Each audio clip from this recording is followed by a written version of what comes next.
सभी को नमस्कार। आइए सुनते हैं परम करुण परम ज्योति चमत्कार। पुणे से मैं तन्वी कुलकर्णी हूँ।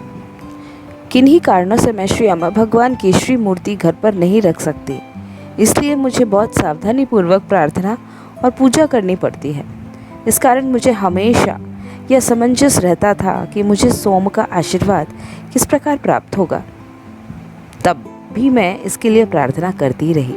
पिछले साल जनवरी में मैंने हस्तचालित यानी जो कारें ऑटोमेटिक नहीं होती ऐसी कार चलाना सीखा, पर अभी भी मुझे पूरी तरह आत्मविश्वास नहीं आया था और डर लगता था। पर पिछले कुछ दिनों से मुझ में अचानक ही बेहद आत्मविश्वास जग गया और हमेशा ही कार चलाना चाह रही हूँ। मैं हैरान थी कि ऐसा आखिर क्यों। और सब दिनों की तरह आज सुबह भी मैं अपने बेटे को बस स्टैंड पर छोड़ने के लिए निकली, जो घर से केवल 5 मिनट की दूरी पर है।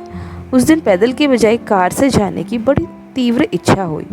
मेरे बेटे को छोड़कर आने के बाद मेरी नज़र कार की पिछली सीट की खिड़की पर पड़ी। किसी तरल पदार्थ के बहने के कारण धार सी बनी हुई थी। मुझे लगा ये सुबह की ओस के कारण होगा, पर करीब से देखने पर मैं दंग रह गई। ये तो शहद बह रहा था। शहद चमक रहा था और नीचे दरवाजे की कुंडी पर इकट्ठा हो रहा था। मैं इस शहद के उद्गम स्थल को जानने को उत्सुक थी। मैं वापस वहाँ गई जहाँ कार को खड़ा किया था, सिर्फ ये देखने कहीं मधुमक्खियों का छत्ता तो नहीं है।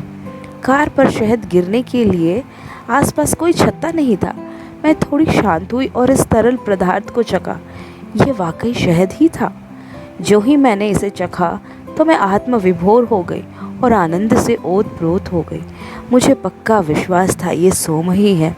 मैं बिल्कुल विस्मित थी और कैसे अद्भुत ढंग से श्री परम करुणा परम ज्योति ने मुझे आशीर्वाद दिया और मेरे जीवन में उनकी उपस्थिति का एहसास दिलाया, और उसका अनुग्रह सब तर्क और विधि से परे है। जब भी मैं सोम चखती हूँ मुझे हल्कापन और आनंद की अनुभूति होती है। आशीर्वाद और अनुग्रह के लिए निरंतर धन्यवाद श्री परम करुणा परम ज्योति।